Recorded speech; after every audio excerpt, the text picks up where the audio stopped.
All right, high levelers, welcome back to another video. In this one, I want to sit back and help you understand about custom objects inside of HighLevel. And I really want to give you a good use case because this is what I think is really messing with the new features that HighLevel presents to you. They're great, they're cool, but then it's like, how do I use this? How do I actually take this new thing and sell it to a client or implement it or do something that's going to make a particular client's business better? So this right here is what I want to show you. I'm actually going to be creating a custom object for top. Now, the scenario here is that you are a real estate agency. So this is going to be all about real estate. You are a real estate agent and you just get a listing. And now we're going to walk through the process of how you actually can record that object, associate it with your sellers, your contacts, be able to put that inside of pipelines, be able to look at workflows, and even have all of this stuff appear in the dashboard so you can keep track of all the different properties that you may have listing agreements on. And this is one way that you can do it using custom objects. Now, for this example, to save time and without boring you to death, I wanted to sit back and do a few things that you don't have to sit back and watch me create things. So let's take a look at the custom object first. So we're going to go to settings and we're going to go to objects. Now down here, just to let you know, when you're talking about objects inside of HighLevel, there are other objects that already exist. And you probably have seen that if you've ever created a custom field, because when you create a custom field, for a particular object, which I've done here, and I'll show you how, but you're going to have to connect that custom field with an object. Like, again, a contact record is the standard object. That's the object that exists inside of the CRM system. But there's also additional objects, as you can see. Opportunities are objects. Companies are objects. But these are objects that are built into the HighLevel platform. What they let you do with custom objects is create new objects so that you can sit back and keep track of those. Now, I'm dealing with houses, but come on, you could do this thing for keeping track of, let's just say you're an event planner. You can keep track of all your events you've got coming up. If you are dealing with just anything, if you're an IT person, you want to keep track of all the computers and laptops in your company, and it has an asset tag associated with it, then you can keep track of that. So anything that you could really think of that you can keep track of, you can actually manage. I know I've heard of people building these things out for like car dealerships. So you can keep track of the car inventory that you have, and each car is an individual object with a VIN number and things like that. And you can then associate those objects with other objects. So that leads me right into my next thing is once you create the object, now you need to associate or create connections between the other objects inside of HighLevel to be able to effectively use them. So if you want to create the object, it's pretty straightforward. Just click on this button. This is what you get. Type in the fields, single name, plural, what primary field you want it. Typically you want something that's going to be unique, like a unique identifier for it. But once you create that, which I've done here, which I've just called houses for lack of a better term, but this is what it looks like. House, houses, the unique identifier is the address. Hopefully no two houses are going to have the same address here, even though I'm sure that's probably possible. It's a demo, people. Work with me here. Okay, just joking. So association. So inside of here, this is now where you can sit back and make connections with other objects. So what I've done is I've made a connection between the house object and the contact record. So what I want to do is open it up. Now notice if you look here, associated objects, there's contacts and opportunities. Aha.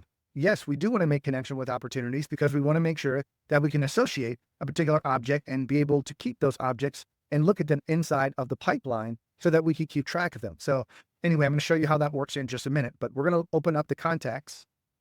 This is it. And right now what you need to do is you need to just create a label for what do you want this to be? So if, again, here, if it's event, then this would just be an event that you're scheduling here. I just put owner because we're dealing with a listing agent. And the listing agent deals with the owner of the property to ultimately get the property listed, get it repaired, get it fixed up, stage it, get pictures, put it on the MLS, and do all of those type of things that listing agent should do and market it, promote it, and things like that to get your house sold. Now, here's one of the key things about relationships that you truly need to understand that can mess you up if you don't do it right from the very beginning. And that mistake is how to do the configurations of the associations between one object to another. Now, let me explain what I mean here. First of all, let me get myself out of the way here so we can see this effectively. Here, I'm going to try to blow this up a little bit. Here, we're going to configure the relationship. Now, configure the contact owner to house. There are a couple. You can do what they call a many-to-many connection, one-to-many, or even a custom connection. So I'm not going to go into that. Just one-to-many is good. Then truly all that you need to know. So right now, when you configure these, here's one of the things that I like about HighLevel. They actually put this nice little preview in to help you understand if you have the association set up correctly. So if you scroll down here to the bottom, notice it says up to 1,000 contacts can be associated with each house using the label owner. So that's one connection, okay? up to one house can be associated with each contact using the label owner. So does that make sense? So right now, typically in this example, we've got a husband and a wife that are looking to sell their house. So we got two contacts that need to be associated with the same house. That makes sense. Now, is it possible that one person can own multiple houses that they're looking to sell at one time? Yes, but we're not dealing with that example right now. So right now, we're just dealing with one house is connected to each contact. You could have it where if you want to come up here and adjust this, I've got the contact to owner set to 1. That's the one connection. If I change this to many and then come back down here, notice now I can have 1,000 contacts connected up to one particular house, and then I could have multiple owners connect multiple houses associated with each contact. So that right there gets a little bit messy, but just for the purposes of this, I'm going to go ahead and switch this back to 1 because this is really the kind of example I want. Only one house associated with each seller in this particular example. So this is how you eventually set this up. And then for opportunities, it's the same way. You would just set up here if you want to create an association, you would choose what object. Notice you can't associate it with a company. You just can't because it's not the type of object that can be associated with a custom object. So right now you could select one of these two, and I've selected both of them, but here in the opportunities, you would just do the same thing. I called it property for sale. Inside of here, I set this up as a one-to-one relationship. So one opportunity associated with each house. That way you don't necessarily need to have multiple opportunities for one particular property because all you're trying to do is keep track of that particular property inside of the pipeline for each stage that it's going through. Hopefully that makes sense. So this is how you set it up. So now we've done the background work. Now, if I wanted to, just to let you know, I could come in here and do things like add custom fields.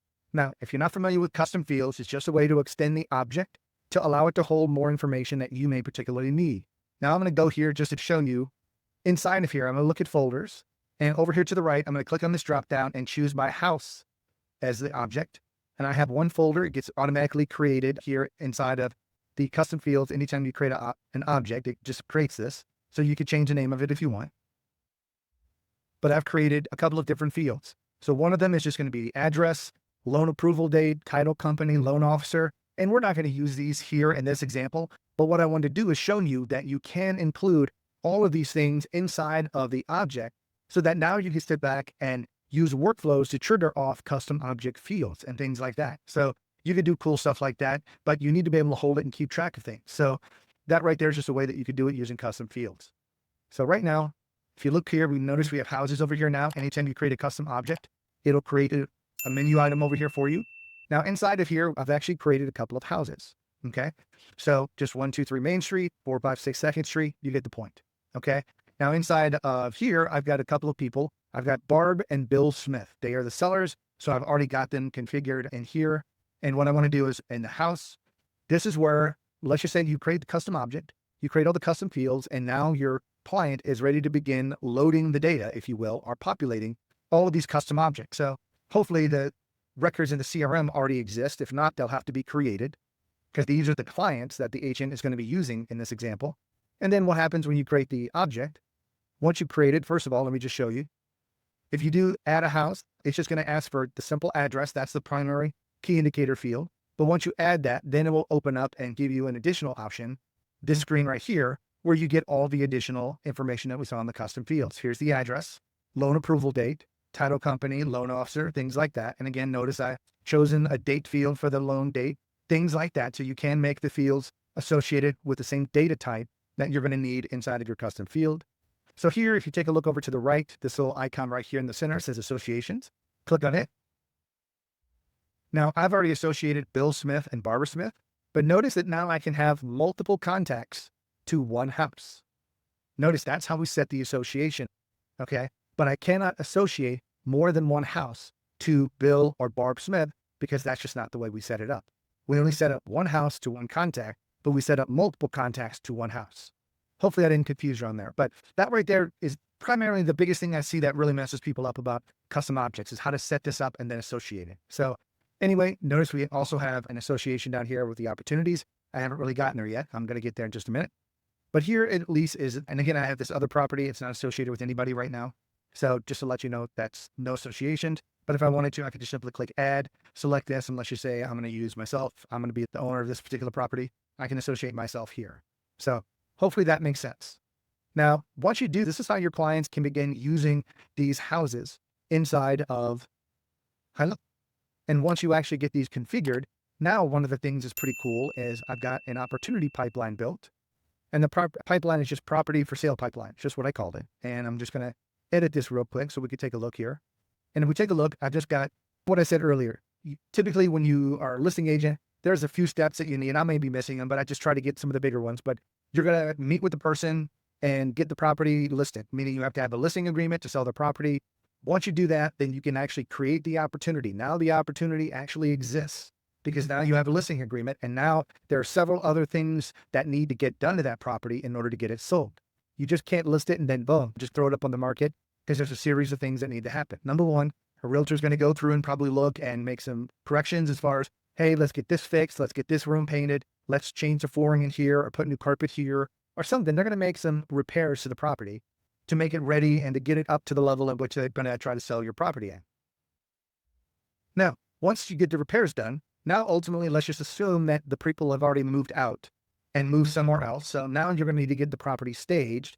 This is where they move in furniture to make it look move-in ready. And everything is just like picture perfect inside the house. So when people walk through, they can get a really good, clear vision of what the house could possibly look like. And that's the agent's job, is to make that house look beautiful, look like it belongs in a magazine or something like that.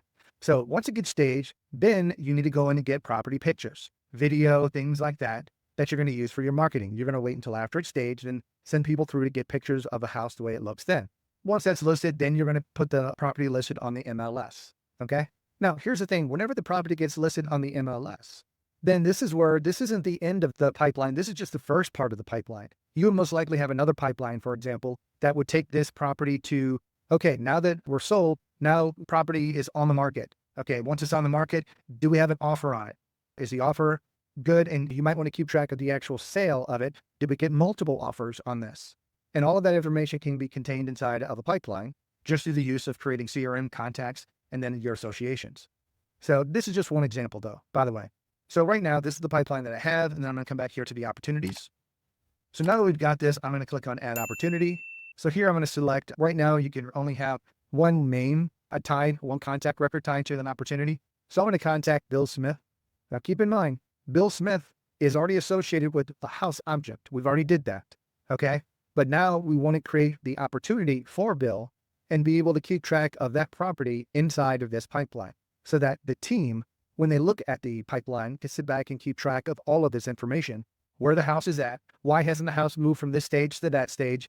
You can have workflows that say, if the house is in this stage for more than X number of days, then email the lead agent as far as why the team isn't doing their job. So we get the point. So here we're going to do this. Now the opportunity name, this is up to you. If you want to give it your client's name or if you want to give it the name of the property. So this is where you have to just give it a name. I'm just going to do 123 Main Street. For this one here, you can select the pipeline, then it's going to be in, and then the stage. Now the opportunity value, this right here is a great way to represent how much money you actually have in that pipeline. So when you look at the dashboard, which we're going to take a look at here in a little bit, you can actually see how much it is. So let's just assume that this is going to be a $5,000 commission, okay, for this particular house. Now you can quickly calculate that by just doing the math of if you list a house, the listing agent gets so much money and so forth, but I'm just going to say 5,000 to put out a good rough number. So right now, if we wanted to, we can select the owner, like who is the owner, the staff member that's going to be driving this. It could be the listing agent and the team, and then who's going to follow this, meaning who's going to have access and be able to see the changes in this. It could be the lead agent's assistant. It could be the team's assistant in there, that the team's assistant might need to have track of every agent's property and be able to sit back, look at it and follow it. So you might want to add those people in here and things like that. So let's just go ahead and create this and get this created. So when you do, this is just a standard opportunity. So when you do this, it's going to come up here and show in the property here. Here's 123 Main Street that you actually got configured. Now, here's one of the things that you can do. Over here in the Manage Fields area, there's this little link right here. You want to click on that. And what you want to do is you want to come down here to the bottom to associated to, give me a second, to associations here. So here in the Manage Fields, whenever you click on that, you're going to want to scroll down here and look at associations. Okay. And these are the associations that you've already made. And here we see property for sale, the associated house. So we want to make sure if we want to click on that, that we click apply, and we're going to make those changes to all the pipelines if we want to. And then now what's going to happen is that now we should be able to see this particular property when we look at it here. So now we should be able to see the associated objects right here inside of the opportunity. Oh, looks like we need to add it here. So once we add the association here, we should be able to, again, see that inside of the opportunity object and then track it. That right there is how you combine all of those two together in order to have a custom object associated with a contact and then bring it into a pipeline where you can sit back and keep track of it. Now that you've had that, one of the things I do want to sit back and just simply look at the dashboard. Now that we actually see the dashboard, now we can have all the opportunity statuses that you would normally have updated. So we have one open opportunity in the pipeline. If we wanted to, we see that there's one that says total revenue is just 5K. Here, that's the 5K opportunity that we actually have. And again, this, you could change the way this looks to do a bar graph or a pie chart or something like that. But right now, let's see. Oh, we don't have any one revenue yet because we haven't actually sold it. We don't get the revenue until we sell it. But here's just a great way to sit back and also look at all the different dashboards. So as you continue to add house after house with this, now you can actually keep track of that particular object and then all the information associated with that property. So keep this in mind. One of the biggest problems that if you're a real estate agent is being able to have all of the data that I talked about in one place. Because if you're looking at something, you might not know what the status of a particular house is. Where is this house? Is it staged yet? When is the stage going to happen? When is the staging going to take place? So all of that information is where you can actually create custom fields inside of the object to be able to store that. Hopefully that makes sense. And then once you have all of that, it's very easy to open up the object and to quickly look and gather all the information rather than sitting back and having to open up a file of notes or something like that and trying to find it somewhere else. Everything is inside of HighLevel. You just have to know where to look. And again, if you're looking at houses, all you'd have to do is come here, look at house, open up the particular house object that you're looking for, which is this one.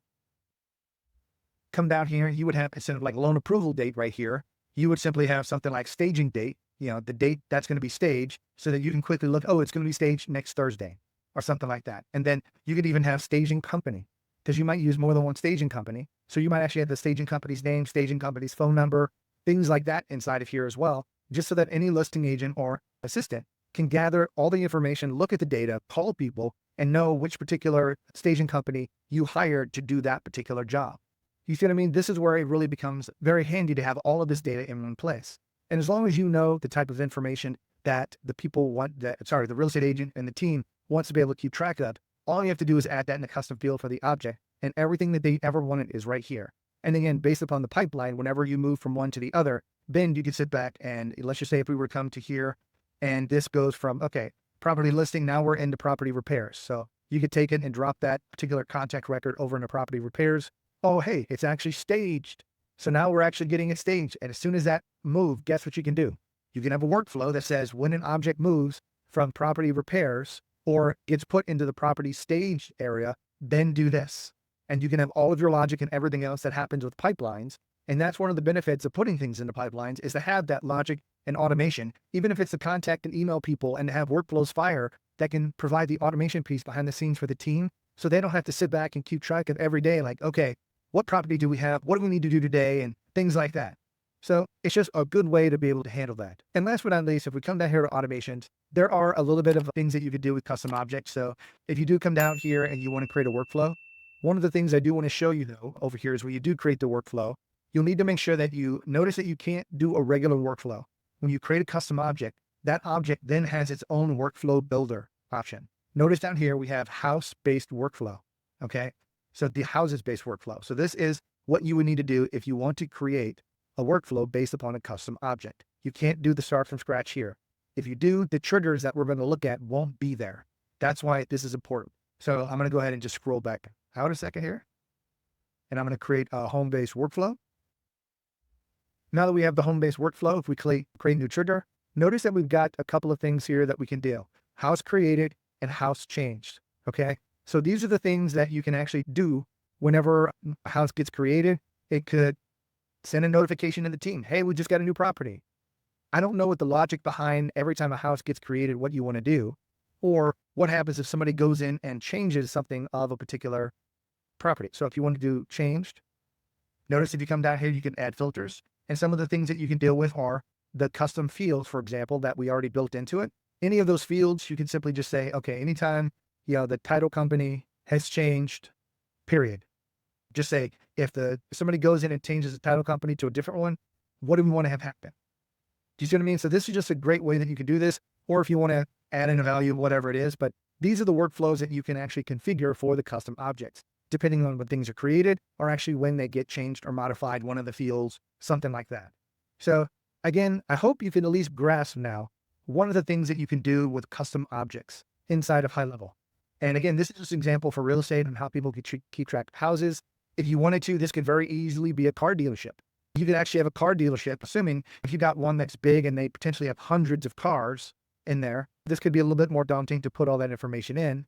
But if it's a small car lot that might have 50 cars or something like that, then this is a very manageable solution if they can't really afford to purchase like the bigger automation pieces that the larger dealerships buy, that custom software for car dealerships. This right here would be a very viable solution because you can create a car, you can create all the objects with that car. You can actually create many to many connections, meaning as people inquire from the internet about the car or come in, you might gather their name, their information, add them as a contact in here, and then associate them with a vehicle that they saw, but they might not be interested in one vehicle. They might have looked at 4 different vehicles on your lot. So this is where one contact you can now associate with 4 different vehicles. And then what happens whenever something gets changed? So let's just say you have a field that says car sold or something like that. If the car is sold, then you can have a workflow kick off that notifies the people that were interested in that car. Hey, I'm very sorry. I just want to let you know the 1965 Chevy Camaro that you're interested in has been sold and no longer available. I noticed that you're interested in other cars. Please let me know if you're still interested or something like that. Just to kind of give you an example, but I thought this was a good textual-based, architectural-based example of how to use custom objects and then how to use them and connect them with contacts and how to connect them with opportunities. So if you found it useful, if you learned something, smash the like button, leave me a comment if you have a question, or even just say this is pretty cool and I'm going to start using custom objects, and even leave me a note on how you're using custom objects because I'd be interested in knowing. Thanks for hanging in there with me and have a great day. Bye-bye.